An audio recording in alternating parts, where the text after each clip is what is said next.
Assalamualaikum warahmatullahi wabarakatuh. Selamat datang kembali di Rio Sport.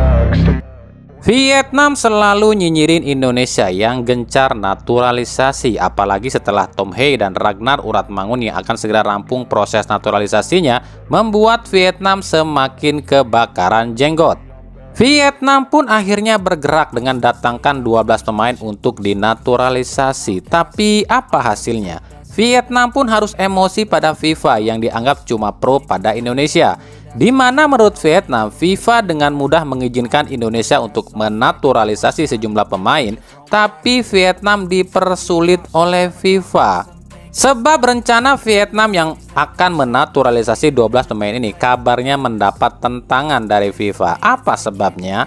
Yang pertama, pemain calon naturalisasi Vietnam ini kebanyakan belum memenuhi syarat seperti 5 tahun berkecimpung di sepak bola Vietnam.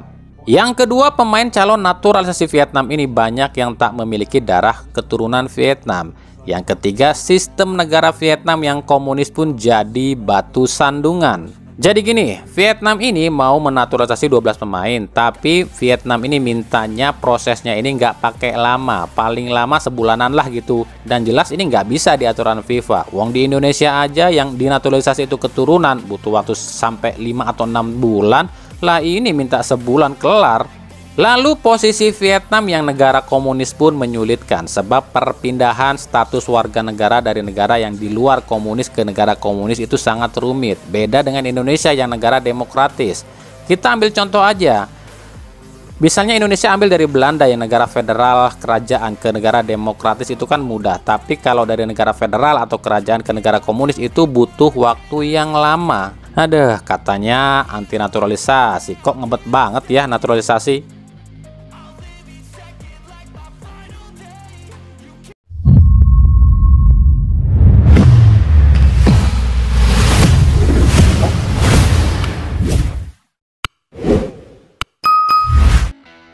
Dari timnas Indonesia, apakah nasib Satoru Mochizuki di timnas wanita Indonesia akan senasib dengan Sintayong di timnas pria? Itu mungkin saja. Belum apa-apa, Satoru udah dikritik nih. Sebab Satoru ini lagi nyari pemain timnas wanita tapi keturunan. Sejauh ini udah ada 2 nih yang dibidik Satoru, yakni Noah Leatomu berusia 20 tahun yang main di Liga Belgia bersama KRC Genk yang keturunan Maluku, dan juga Estel Lopati 20 tahun yang main di SC Telstar Belanda yang juga keturunan Maluku. Belum lagi sejumlah nama pemain keturunan lain pun yang tengah dibidik oleh Hamdan Hamedan untuk timnas putri, seperti saudari kembarnya Raja Nainggolan yakni Riana Nainggolan, Amira Dal, Rebecca Kiting, Naomi Patiwell, dan Vanity Toja, dan lain-lain. Meskipun sudah dijelaskan oleh Erick Thohir jika program naturalisasi timnas wanita ini untuk jangka pendek saja, yang tujuannya demi mengangkat peringkat timnas wanita dulu sambil menunggu Liga 1 Putri jalan. Yang protes mah protes aja. Seperti yang diungkapkan oleh Akmal Marhali yang bilang, belum apa-apa udah nyari keturunan, yang lokal dululah yang dicari. Itulah ucapan Akmal Marhali yang kami kutip dari bola.com. Nah, gimana pendapat kalian?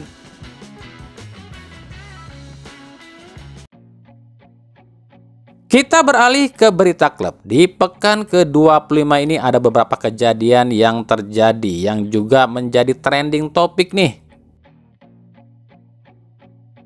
Yang pertama, gol Sonny Steven ke gawang PSIS Semarang menjadi heboh sebab Sonny Steven satu-satunya kiper yang bisa mencetak gol di Liga 1 musim ini.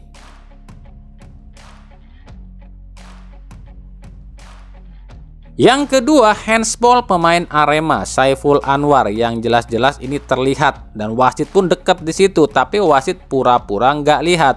Banyak yang bilang inilah salah satu alasan kenapa VAR ini ditunda-tunda, sebab ada permainan-permainan terselubung dari pihak-pihak tertentu.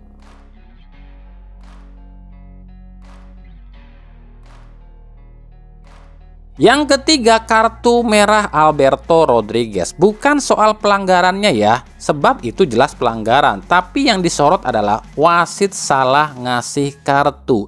Yang harusnya kena kartu itu adalah Nick Kuipers, dan itu pun bukan kartu merah. Sebab Alberto bukan orang terakhir, tapi Nick orang terakhir, dan situ ada 2 orang ya. Dan media serta pengamat bola pun setuju ini salah memberikan kartu. Nah, ini diunggah di akun Instagramnya pengamat bola ya. Nah, buat yang masih protes, nah silakan saja, itu hak kalian kalau protes. Tapi ya lihat secara detail. Betul emang itu pelanggaran, tapi siapa yang melakukan pelanggarannya kan itu yang diperdebatkan. Yang keempat adalah selebrasi gol Hoki Caraka. Ini kontroversi. Hoki dituding 2 kasus. Yang pertama meledek Sintayong yang pernah menghukum Witan Sulaiman gara-gara makan Indomie saat di timnas, tapi tetap dipakai sama Sintayong, sementara dia yang patuh di timnas tapi nggak dipakai. Yang kedua, selebrasi ini berbau politis. Entah ini menyindir program makan siang gratis atau memang dia setuju dengan program makan siang gratis. Sebagai catatan, jika dalam aturan FIFA selebrasi seperti ini tuh ada hukumannya, yakni hukuman kartu merah. Sebab ini berbau macam-macam, bisa berbau rasis, bisa juga berbau penghinaan. Yang kelima adalah Sumarji yang ngamuk-ngamuk sampai lepas sepatu dan ucapkan kata-kata kasar pada para pemainnya. Nah, ini videonya. Ketika itu pertandingan Bayangkara ditekuk oleh PSS Sleman 1-4.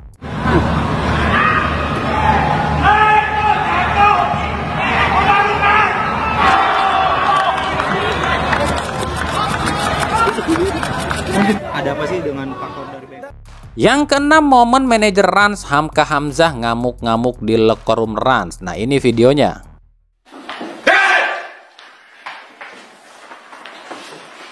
Saya kasih kelonggaran kalian semua selama ini. Nggak mau kalian 9 kali. Tidak kenal.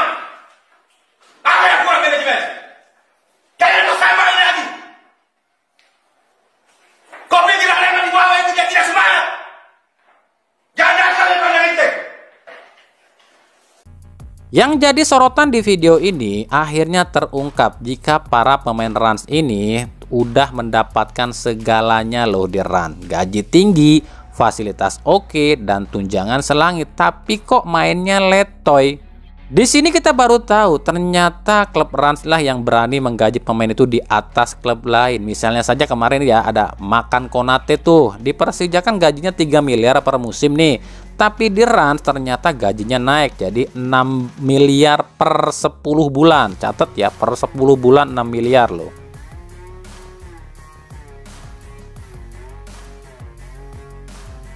Yang ketujuh adalah kalau di hari pertama di pekan ke-25 ini ya tuan rumah kalah semua, tapi ternyata di hari kedua di pekan ke-25 hasilnya imbang semua.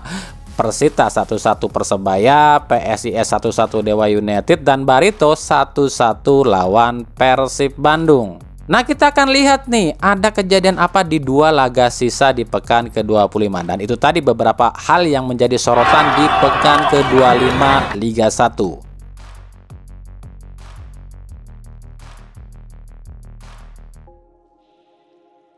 Dari Persib Bandung, gelandang asal Filipina Omid Najari membuka opsi kalau dirinya bisa kembali ke Persib. Hal ini terlihat di postingan Instastory-nya. Omid yang menyaksikan pertandingan Barito lawan Persib pun memberikan dukungan pada Persib dengan kata-kata semangat. Bobotoh pun langsung menyerbu akun Omid seolah Bobotoh tahu jika Persib memang kehilangan gelandang kreatif.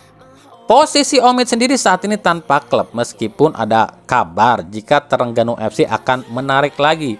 Tapi Omid belum mau menerima dan masih menunggu Liga 1 selesai. Nah, gimana lur komentar kalian kalau misalnya Omid Nazari balik ke Persib? Tapi apakah Hodak mau sama Omid? Ya kan? Itu pertanyaan. Apakah Hodak ini mau sama Omid? Alah, Hodak rekrut pemain aja kurang becus gitu kan yang ada di pikiran para bobotoh. Ya wajar sih kalau ada yang berpikir kayak gitu, sebab ya faktanya emang menyakitkan buat Hodak. Ambil 2 pemain baru tapi 5 laga gagal menang. Bahkan 2 pemain baru Persib belum sekalipun hadirkan kemenangan. Letoy Persib apalagi babak kedua. Padahal apa coba yang kurang di Persib? Pelatih fisik udah baru nih, Miro Patrick. Terus juga punya pelatih striker juga. Pelatih kiper juga bukan kaleng-kaleng, pelatih top itu. Apa yang kurang di Persib coba? Apa yang menurut kalian kurang di Persib?